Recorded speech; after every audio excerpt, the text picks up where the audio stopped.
মাগরিবে নামাজ আদায় করে রাফিয়া পড়তে বসেছে। আগামীকাল তার ফাইনাল পরীক্ষা। সে খুবই ভালো ছাত্রী। তারপরও তার মধ্যে অজানা এক ভয় কাজ করছে। হঠাৎ তার মা অসুস্থ হয়ে পড়লেন।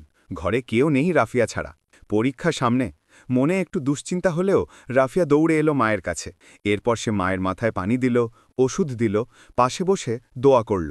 কিছুক্ষণ পর বাবা বাসায় ফিরলে তাকেও পানি দিল, প্রয়োজনীয় জিনিসপত্র এগিয়ে দিল।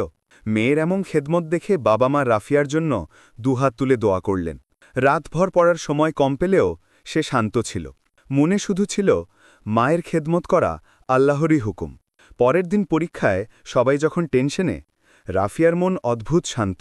কলম ধরতেই মনে হল প্রতিটি উত্তর নিজের থেকেই চলে আসছে। ফলাফল প্রকাশের দিন রাফিয়া বিস্ময়ে দেখল সে ক্লাসে প্রথম হয়েছে।